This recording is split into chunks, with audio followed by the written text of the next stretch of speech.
त्रिसप्ता प्रियन्ति विश्वरूपाणि बिभ्रत् वाचस्पतिर्बलां तेषां तन्वो अद्य ददातु मे।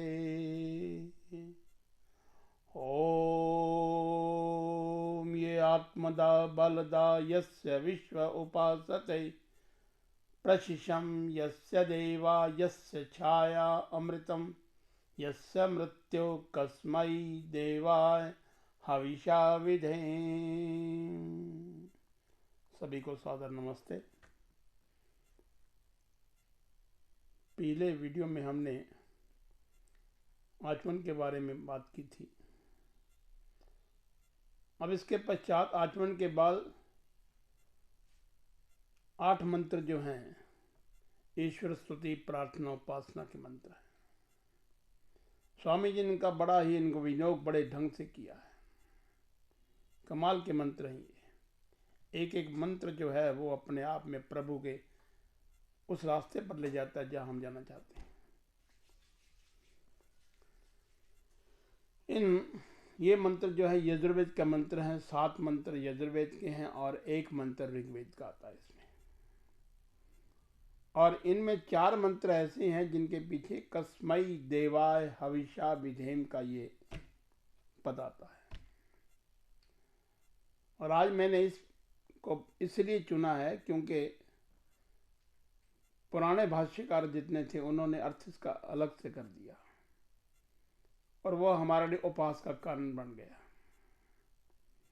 कस्मई देवाय हविषा विधेम का अर्थ उन्होंने किया कि किस देवता की पूजा करें हम, किस देवता को हवि दें हम। एक पहले बहुत समय पहले टीवी पर एक प्रोग्राम आया करता था, डिस्कवरी ऑफ इंडिया ये नाम से शुरू हुआ था, भारत एक खोज। तो उसमें भी यही कहते किस देवता की पूजा करें हम। वही मंत्र चल रहे हैं, वैसे लोग चल रहे हैं, आज भी चल रहे हैं। और इसका उपहास हमारे देशी भाष्यकारों ने किया कि इन लोगों को पता ही नहीं किस देवता की पूजा करें, हम ऐसे बोल रहे हैं। इसका मतलब ये हुआ कि वो तो जो जितने हम पूजा करने वाले हैं, जितने उस पद्धति को मानने वाले हैं, वो सारे के सारे विस्मृत हैं। उन्हें मालूम नहीं कि हम कहाँ किसकी पूजा कर रहे हैं। ऐसा अर्थ उनका अनर्थ कर दिया, जिसके कारण हमें बहुत सारा उपहास सहना पड़ा।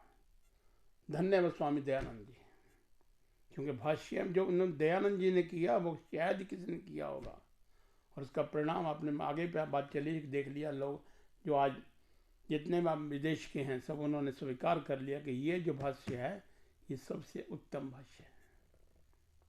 अरविंद घोष तो इसके मामले में बहुत कहते हैं कि स्वामी जी के पास कुंजी थी इसकी वेदों की। तो आज हम उस पर बात करते हैं इसी विषय पर कि देखिए 4 मंत्र आते हैं इसमें और चारों मंत्रों में अलग अलग अर्थ किया उन्होंने। देखिए उनकी विद्वत्ता कितनी है। क्योंकि कस्मई से कैसे शब्द बना, कै का अर्थ कौन होता है। उन्होंने क्या कौन किसकी पूजा करें हम। स्वामी जी ने कहा कै का अर्थ ये नहीं है, कै का अर्थ यहाँ पर वो भी है, परंतु यहाँ पर उपासना प्रकरण है, इसलिए यहाँ पर कै का अर्थ परमात्मा के साथ जुड़ा हुआ है। कै का अर्थ परमात्मा है और उस परमात्मा के प्रति उन्होंने इसका भाष्य किया। पहला मंत्र लेते हैं यजुर्वेद के 13वां अध्याय 4था मंत्र। ओम हिरण्यगर्भ समवर्तताग्रೈ भूतस्य जातः पतिरेक आसीत् सदधार पृथ्वीं ध्यामुते माम कस्मै देवाय हविषा विधे। और स्वामी जी इसका अर्थ करते हैं कि जो स्वयं प्रकाश स्वरूप और जिसने प्रकाश करने हारे सूर्य चंद्रमा आदि पदार्थ उत्पन्न करके धारण किए, जो उत्पन्न हुए संपूर्ण जगत का प्रसिद्ध स्वामी एक ही चेतन स्वरूप था, जो सब जगत के उत्पन्न होने से पूर्व वर्तमान था, वह इस भूमि और सूर्य आदि को धारण कर रहा है। हम लोग उस सुख स्वरूप शुद्ध परमात्मा के लिए ग्रहण करने योग्य योगाभ्यास और अति प्रेम से विशेष भक्ति किया करें। देखिए यहाँ पर जो हमारा आज जो उद्देश्य यही है कि हम कस्मई देवाय हविषा विधेम पर अपने आप को सेंट्रलाइज करेंगे। पहला मंत्र जो था विश्वानि देव सवितर दुरितानि परासो वयद भद्रम तन्नासो, वहां पर उपासक को एक अभिमान आ जाता है कि मैं किसी से क्यों मांगू, मुझे क्या जरूरत है मांगने की, अहंकार आ गया ना वहां पर। तब ये दूसरा मंत्र जो है वो कहता ना, हिरण्यगर्भ है, उस परम पिता परमात्मा ने अपने गर्भ में सबको धारण किया, सारा ब्रह्मांड जो है वो उनके गर्भ में अपने आप में समाया हुआ। और जो परमात्मा का विराट विराट स्वरूप देखता है, जब वो देखिए यहाँ पर स्वयं प्रकाश स्वरूप परमात्मा अपने आप में प्रकाशित हो रहा है। एक मंत्र और आता है, श्वेता उपनिषद में आता है, कठोपनिषद या एक किसी और उपनिषद में भी है। तो वहां ये कहते हैं कि जो जब परमात्मा चमकता है तब दूसरों को चमकाता है, और सब वस्तुएं तब चमकती हैं। सूर्य की बात नहीं, न चंद्रमा की, नागनी की तो बात कहते क्या है। तो इस प्रकार से मैं मंत्रों ज़्यादा विशेष नहीं, मैं उसके अर्थ बता रहा हूँ ताकि हम लोग जो है समझ सकें। आर्य समाज वाले तो मंत्र बोलते हैं ठीक इसमें, परंतु आम साधारण मनुष्यों के लिए ये जरूरी है कि हम उनको थोड़े से सरल भाषा में समझाएं। मंत्रों से उनका कोई ज़्यादा लेना देना नहीं होता, क्योंकि संस्कृत आज हमारा दुर्भाग्य है कि संस्कृत में नहीं आती। चलिए, तो यहाँ पर हमने इसके परमात्मा से प्रार्थना, जब परमात्मा को स्वीकार करते हैं कि हे परमपिता परमात्मा आपके गर्भ में सब कुछ समाया हुआ है, तो वो यहाँ पर हवि दे रहे हैं। किसकी हवि दे रहे हैं? स्वामी जी ने इसका अर्थ हवि का कोई आज्य घी सर्पी आदि अर्थ नहीं किया। उन्होंने कहा अपने आत्मा को जो है, अपने आत्म प्रेम को, हृदय का जो प्रेम है उसकी हवि दें। देखिए क्या बात है, और इससे अच्छा कोई अर्थ हो नहीं सकता उपासना प्रकरण में। जो उपासना कर रहे हैं तो सबसे अच्छा प्रकरण यही, सबसे अच्छा अर्थ यही निकलेगा कि हम अपनी जो हवि है वो किसकी दें? हृदय की दें, अपने आप को समर्पित कर दें वहाँ पर। तो इस प्रकार से जब हम परमात्मा की उपासना करते हैं तो वो कहते हैं हम लोग उस, देखिए ध्यान से सुनिए जरा, ये लाइनें बड़ी सार गर्भित हैं कि हम लोग उस सुख स्वरूप शुद्ध परमात्मा के लिए ग्रहण करने योग्य है। कौन सा? वो परमात्मा जो सुख दे रहा करता है, और वो हमें ग्रहण करना उस परमात्मा को। तो उसके लिए क्या करें? योगाभ्यास और अति प्रेम से विशेष भक्ति किया करें। योग जो है वो वास्तव में बहुत जरूरी है। योग वास्तव में क्या है? परमात्मा के साथ जुड़ना ही योग है। पतंजलि का योग शास्त्र पढ़ लीजिए, कभी थोड़ा बहुत पढ़ लीजिए। योग चित्त वृत्ति निरोध है, चित्त की वृत्तियों का निरोध कर देना अपना भी योग है। और जब वो अपने आखिरी स्टेज पहुंचते हैं साधना के, जब हम नज़दीक पहुंचते हैं उस परमपिता परमात्मा के, हम जब नज़दीक पहुंचने का प्रयत्न करते हैं तो हम ईश्वर प्राणी ध्यान के रूप में इसको स्वीकार करते हैं, और परमपिता परमात्मा से निर्विचार जब हो जाते हैं, ये कहना बड़ा सा निर्विचार बहुत आखिर की स्टेज, समाधि की स्टेज आ जाती है। तो कहने का मत तात्पर्य कि उस परमात्मा को यदि प्राप्ति करनी है तो हम योग से करें और अति प्रेम से उसकी विशेष भक्ति किया करें। और अति प्रेम क्या है यहाँ पर? अति प्रेम का अर्थ है कि हृदय से हम उस परमपिता परमात्मा की आज्ञा का पालन करें, परमपिता परमात्मा को स्वीकार करें। हे परमपिता परमात्मा तो प्रसिद्ध स्वामी एक ही था और एक ही रहेगा, और वो इस सब को धारण कर रहा इसलिए कि वो बहुत विशाल है। अपने आप में परमपिता परमात्मा जो सारे ब्रह्मांड का एक अधिष्ठाता है, स्वामी है, उसको हम स्वीकार करने के लिए अति प्रेम से भक्ति करें उसकी। ये पहला इसका अर्थ बनता है। अब इसके पश्चात दूसरा जो मंत्र आता है, दूसरा मंत्र जो है वो है यजुर्वेद के 25वें अध्याय का 13वां मंत्र है।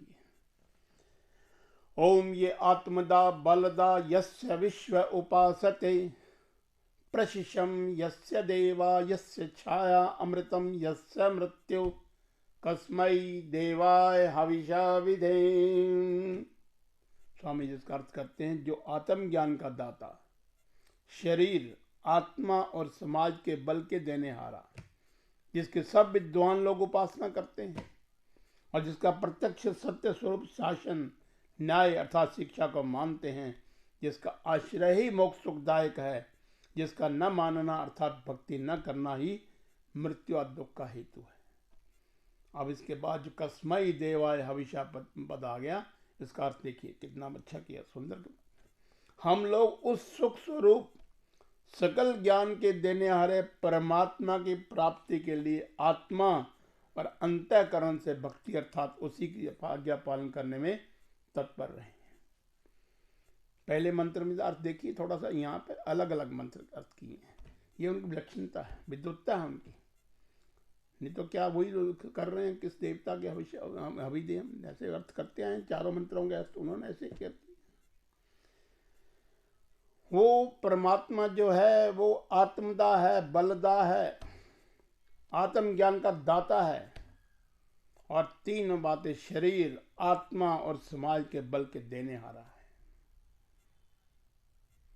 उस परमपिता परमात्मा के सब सारी दुनिया उसकी जो विश्व जो उपासना कर रहा है, और हम भी उसमें शामिल हो जाएं। क्योंकि उपासना जब करते हैं तो हमें कौन सा रास्ता अपना चाहिए? वैसे व्यवहारिक तौर पर महाजना येन गतः स पंथा, जिस रास्ते पर महाजन लोग जाते हैं, बड़े बड़े महापुरुष, बड़े विद्वान जो रास्ते पर चल रहे हैं, उसी का अनुसरण करें और उस रास्ते पर चलें। और सभी क्या मान रहे हैं? उस परमपिता परमात्मा को कि वही आत्मा को आत्मज्ञान का दाता है, हमारा बल देने वाला है। और फिर देखिए यहाँ पर उसकी छाया जो अमृत है, और उसको ना मानना मृत्यु ही मृत्यु है, और कोई रास्ता नहीं। नान्य पंथा विद्यते अलाय, उसको रास्ता है और कोई नहीं कहता। सिर्फ परमपिता परमात्मा की प्रार्थना ही स्वीकार करना, परमपिता परमात्मा का आज्ञा का पालन करना, ये हमारी भक्ति होनी चाहिए। और शरीर, आत्मा, समाज के बल के देने के लिए अंतःकरण का बलवान होना बहुत आवश्यक है। आगे भी बताया मैंने कि जो नए हैं उनके लिए हम अंतःकरण क्या है? मन, बुद्धि, चित्त और अहंकार। मन से हम विचार करते हैं, तो मन से जब विचार करेंगे, हमारी भावनाएं जब परमपिता परमात्मा की तरफ जुड़ती हैं, हम जब महसूस करते हैं कि वो परमात्मा जो बल देने वाला, उसकी जो छत्र छाया जो हम पर है, वही अमृत हमारे लिए। और उसकी यदि आज्ञा को मानन नहीं करेंगे हम, तो मृत्यु ही मृत्यु है। तो जिस प्रकार से हम ये सोचते हैं कि वो अंतःकरण मन में आया ना, पहले मन बुद्धि, हमारे बुद्धि निश्चय करती है उस समय कि हमने क्या करना है, हमारा रास्ता क्या है, और उस रास्ते पर चलते हम परमपिता परमात्मा की उपासना के लिए तैयार हो जाते हैं। हमारे अंदर चेतनता आ जाती है कि वो सत्य स्वरूप शासन न्याय अर्थात शिक्षा को मानते, जिसका प्रत्यक्ष सत्य स्वरूप शासन न्याय अर्थात शिक्षा को मानते हैं, और जिसका आश्रय मोक्ष सुखदायक है। उस परमपिता परमात्मा का शासन जो है उसे स्वीकार करना पड़ेगा। सत्ता उसकी परमपिता परमात्मा की सत्ता सारे विश्व में, सारे ब्रह्मांड में, ये कह लीजिए। और इसके साथ साथ हम उस परमपिता परमात्मा को जब चेतन स्वरूप मानते हैं, तो हम उसके बाद जो उसकी उपासना करने बैठते हैं, अपने अहंकार को समाप्त कर देते हैं। हमने देख लिया कि उसका विराट रूप क्या है, हिरण्यगर्भ है। वो परमपिता परमात्मा तो अपने सारे ब्रह्मांड को समाया। गीता में जब आता विराट रूप, तो यही कुछ है। वो उन्होंने एक अलंकारिक रूप में दिखा दिया कि ये जितने भी हैं, हर एक अलग देवता बना दी उन्होंने। कहने का तात्पर्य वहीं पर यही है कि वो परमपिता परमात्मा जो विराट स्वरूप उसका, वामन से विराट बनता, देखिए छोटा से छोटा, और उसके बाद बड़ा बनता जाता है।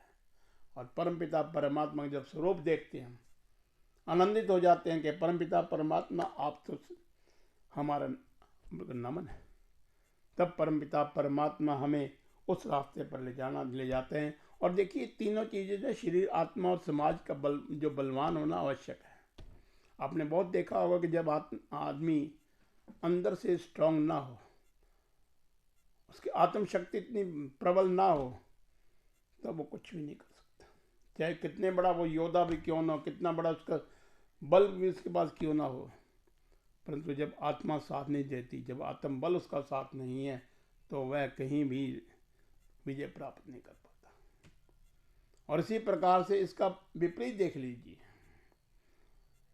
जिसके पास आत्म बल है, शरीर चाहे कमजोर है, इसमें कुछ नहीं फर्क पड़ता, परंतु आत्म बल जो आदमी को इतना उन्नति के रास्ते पर ले जाता है, वो प्रबल एक इच्छा जाग उठती है और उस इच्छा के अनुसार परमपिता परमात्मा के रास्ते पर चल पड़ता है। यही हमारे लिए भी जीवन में भी ऐसा कुछ होता है। यदि हम राष्ट्र की सेवा करना चाहते हैं, राष्ट्र के प्रति हमारा समर्पित होना चाहिए, तो भी हम बलिहर्तस्याम, तो हम अपने आप को जब उसके लिए त्याग करते हैं तो अपने अंतःकरण को पहले त्याग करना पड़ता है, अपनी आत्मा को त्याग करना पड़ता है कि हम तैयार हैं इसके लिए। आहुति जब देते हैं तो अपने आप को अयम आत्मा, अपने आत्मा को ईंधन बना देते हैं और सभी हवि दे रहे हैं।